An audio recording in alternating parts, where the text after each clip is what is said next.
Ok les amis, juste avant de commencer la vidéo, n'hésitez pas à liker, à vous abonner et à commenter.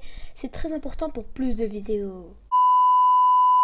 Salut les amis, c'est Krabix et aujourd'hui on se retrouve pour une toute nouvelle vidéo sur ma chaîne gaming. Aujourd'hui ce sera une vidéo comment brancher un clavier et une souris à une Nintendo Switch. Alors pour ceux qui diraient que c'est impossible, oui c'est possible, je vais vous prouver dans cette vidéo avec ce tutoriel.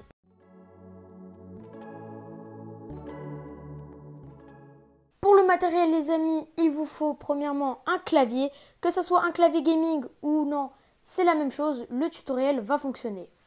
Alors c'est pareil pour la souris.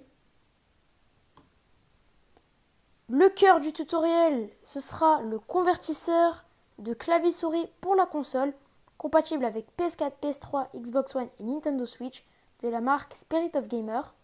Alors vous pouvez en trouver plein, mais je vous mettrai un lien dans la description, donc ce sera un lien Amazon. Dans le paquet, vous aurez le convertisseur et un câble lié entre le convertisseur et la Switch.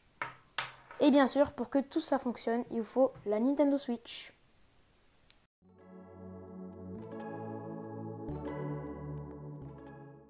Pour la connexion du clavier et de la souris à la Switch, il vous faut premièrement prendre le convertisseur et connecter les deux embouts du clavier et de la souris au convertisseur. Donc, pour ne pas vous tromper, il y a un signe de souris et un signe de clavier. Ça, c'est mon clavier. Du coup, je le mets là où il y a le petit dessin de clavier. Et pareil pour la souris. Je prends la souris et je la connecte là où il y a le petit symbole de la souris.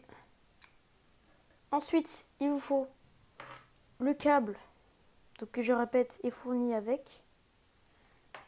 Vous devez l'entrer là où il sera écrit PS4, PS3, Xbox One et Nintendo Switch.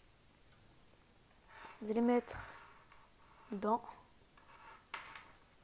Et puis l'embout USB au dock de la Switch. Alors quand vous connectez l'embout USB au dock de la Switch, vous pouvez soit le mettre ici ou soit derrière la Nintendo Switch. Du coup moi je préfère le mettre derrière vu que ça fait moins de câbles dans mon setup.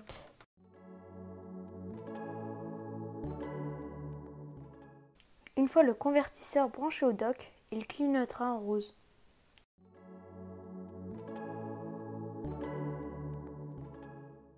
Pour la troisième et dernière étape, il faut que vous allumiez votre Switch. À ce moment-là, le convertisseur clignotera en vert et puis en rose. Puis, vous devez y aller dans les paramètres de la console. En bas, dans manette et capteur. Puis, dans manette et capteur, vous devez aller dans connexion par câble des manettes Pro. Normalement, de base, c'est non. Si c'est oui, vous mettez non, et si c'est non, vous laissez non. Ensuite, tout en bas dans manette et capteur, vous allez dans interrompre la communication sans fil avec les manettes.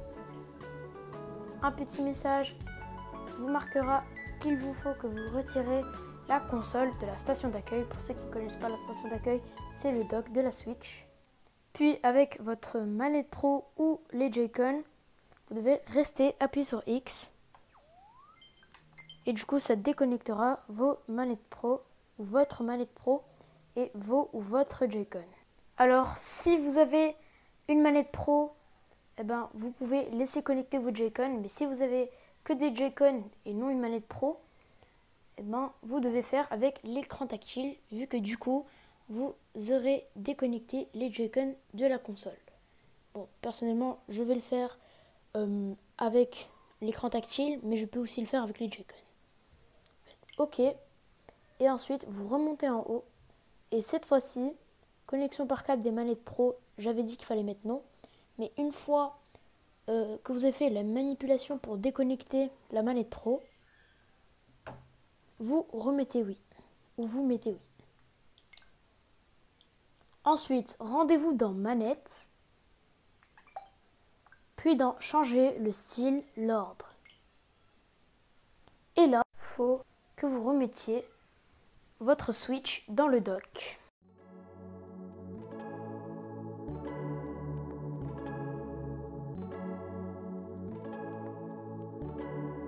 Ça y est, j'ai remis la Switch dans son dock.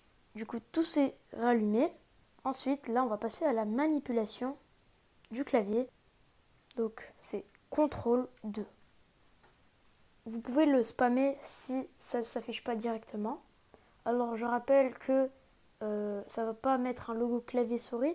Ça va mettre une manette pro, mais sous USB. Donc, CTRL 2. Et bien voilà, ça s'est connecté directement. Si ça ne fonctionne pas au premier coup, vous pouvez le faire plusieurs fois. Mais je vous promets, ça fonctionne. Ensuite, pour valider, c'est espace. Donc espace, c'est l'équivalent de A sur la manette pro. C, c'est l'équivalent de B sur la manette pro. F, X et R, Y. Espace et B.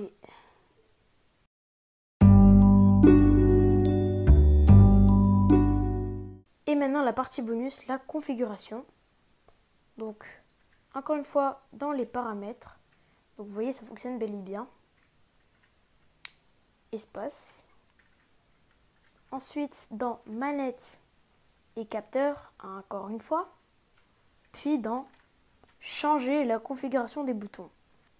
Vous faites espace pour valider. Ensuite vous allez dans changer. Donc ça va faire ça. Moi j'ai déjà une configuration. Du coup je vais vous la montrer. Elle est très simple. Espace. Voilà, j'ai une configuration. Vous pouvez aussi sauvegarder votre configuration. Charger une configuration. Je vais montrer la mienne. Changer.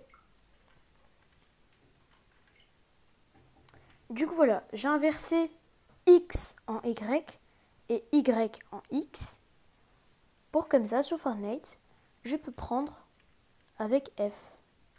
Et F qui était de base X, mais qui est maintenant devenu Y. Et du coup, pour prendre la pioche, c'est X et c'est R sur le clavier. Et A en B et B en A. Juste les amis, je voulais vous dire que quand vous allumez votre Switch, vous n'aurez plus le petit logo d'un outil à côté de votre manette pro. Parce qu'en fait, quand vous configurez le clavier et la souris, eh ben, il y aura un petit outil à côté. Quand vous allumez votre Switch, il ne sera pas là. Vous devrez reconfigurer tout ça. Donc, je voulais vous dire que quand la première fois vous configurez, enregistrez comme ça à chaque fois, bah, vous avez qu'à charger la configuration et pas tout recommencer pour pas prendre 2 heures. C'est la fin de cette vidéo. Pour terminer en beauté, je vais vous faire un petit room tour de mon setup. Comme vous avez pu le constater, il a beaucoup changé. En tout cas, il y a quelques petits trucs qui ont changé. Donc voilà les amis, c'était Krabix. Peace.